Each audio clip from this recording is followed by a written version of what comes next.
Hey there, welcome to Createful Art. Today we're going to get inspiration from Yellowstone National Park. Right behind me, I have the beautiful Lower Falls. I think we should paint that.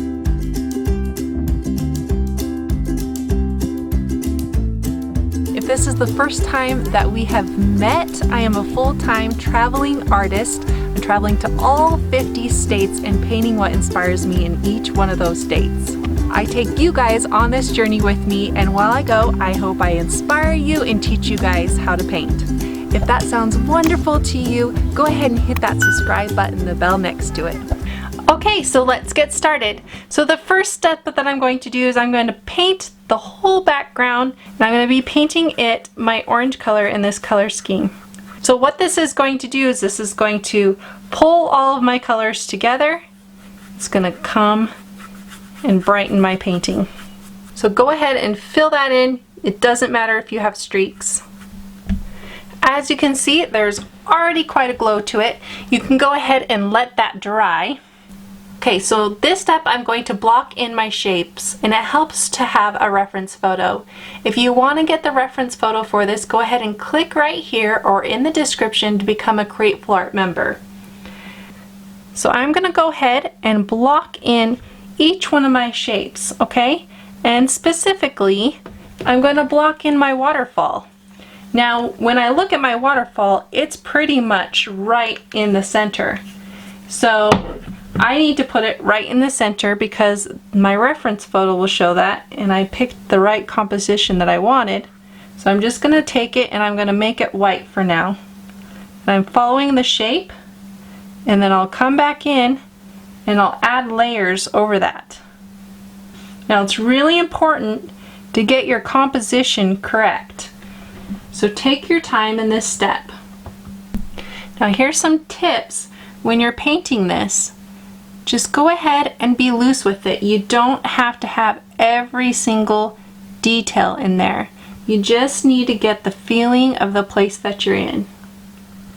And you'll notice when you look at your reference photo, you'll notice that it's lighter back here in the distance, and then it gets darker as it comes forward. Now there's a couple things that I'm doing here as I go that are important things, okay? For one, I'm looking at the darkest values and the lightest values in my painting. I don't necessarily need to match the colors because I have a color scheme that I'm using, okay? But I do need to match those values, okay? Because it's just going to make sense. Now I have this opaque purple right here, and then I'm adding this translucent green over the top, and it's just leaving some of that purple and letting that green come in there just so subtly that it's kind of like a glow, okay? I'm also leaving some of that orange to show, okay? There's no point in having the orange if we're just going to cover all of it. This is also going to create a harmony in our artwork, and it's going to create a glow, and that's what we want. Another thing to think about when you're blocking in your shapes is go the direction that the grain is going. So for example, your trees aren't really green, but they go up like this. So if you're doing that with your brush, then you'll have the right texture. Now if your rocks are going down and then they curve like this, as long as your brush strokes go that direction, then you'll be good to go. So for example, I have these dark trees in here. They go right up against that waterfall. I'm just blocking in that color, and then I'll come in here and I'll just go up a little bit to give that texture of the trees. So how I'm going to hone in on the waterfall is I'm going to add the contrast that is needed on the side of it. So I'm just grabbing my purple for that because it's going to be my darkest. Okay, you don't have to use black. You can use any dark color you want.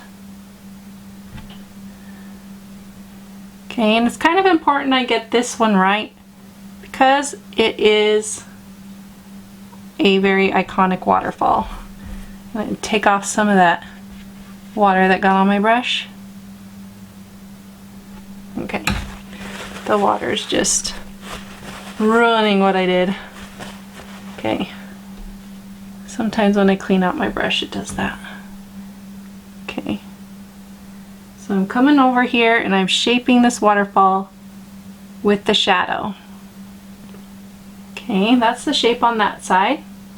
And then this shape comes in like this.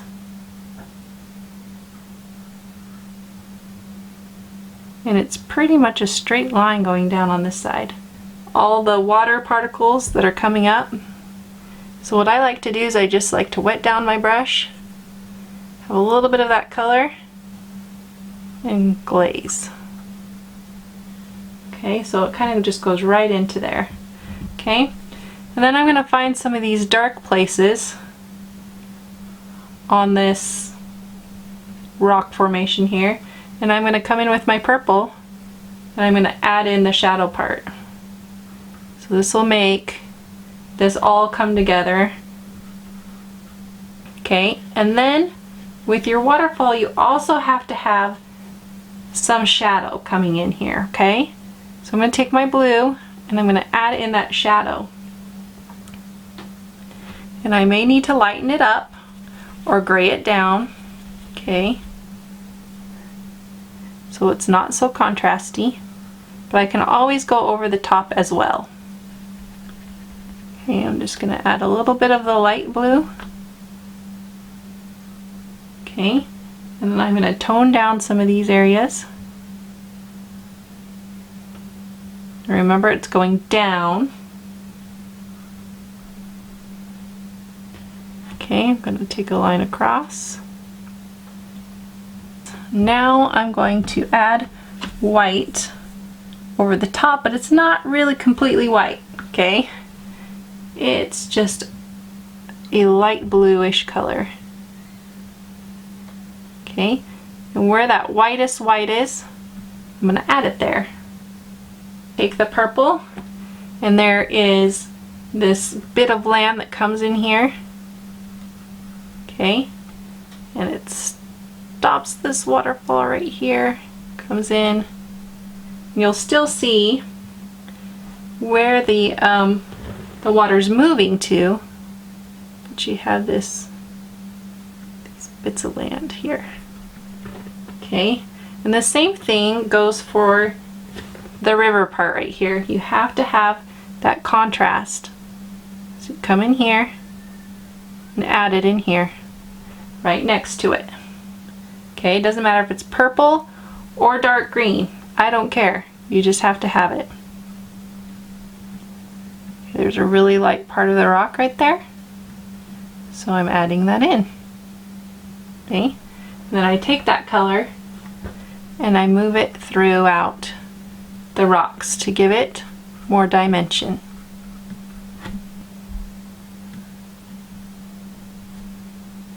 So what I'm doing right now is I'm just adding some little details in the back, just very loosely,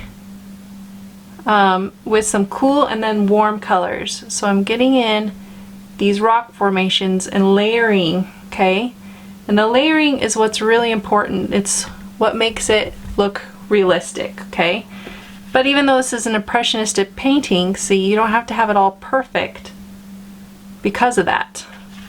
So you just really play, and you play with your warm and your cool colors, and you can always soften things if you like, okay, or make them brighter. Alright, for this step you're going to put in the trees, okay? And I'm just going to grab my purple, and there's a couple trees in here, and they go up to about right here.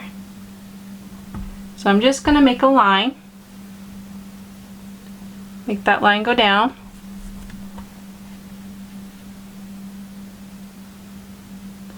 Okay, reach back for some more paint. There's one tree, it comes up like this, then a few other trees in here. Okay, I'm just going to create those, and then there's some branches that come right off here. Okay, so I'm just going to take my purple and make some branches here. Okay. And a branch that comes up right here, and it's very contrasty. So I'm just gonna let that be my guide. All right. Now here's the trick. You're gonna grab your green and your yellow. And this is my opaque green and yellow, which means it's gonna stand up on top. It's not gonna be translucent. And I need to have this light enough that you see the tree. So I need to make sure that I have my value right. Okay. So if it's not showing up, that means it's too light. I mean, it's too dark. So I'm gonna just come in here and I'm gonna give my tree the branches. Very, very, very loosely. Okay, and I'm looking at the branches and how they formed. They kind of go up a little bit.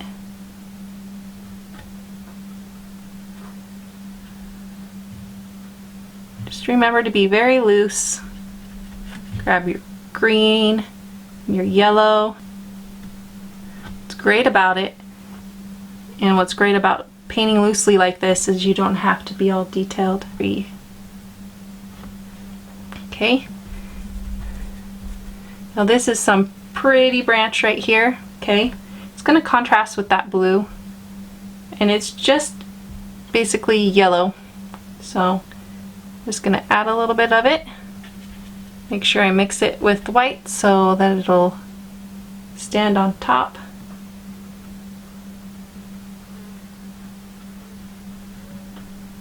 Create some of the shape.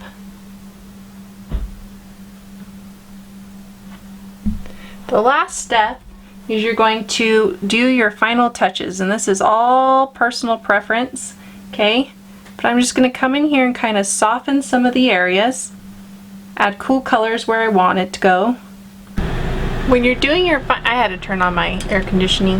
When you're doing your final touches, you just kind of have to bring in your own personality. It isn't something that you can really copy, because this is how you're going to make it your own. So feel free to be creative. So I just want to remind you that I used this brush for the whole thing. Now, when you're done, you can go ahead and sign your work.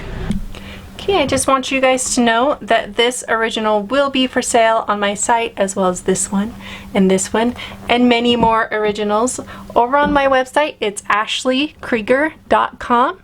You can go ahead and click right over here or in the description below.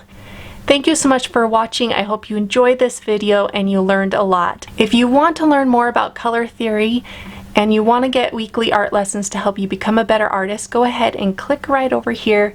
Also, you can watch more of my tutorials and my travel tutorials. I will see you guys in my next video. Thanks for watching. Bye!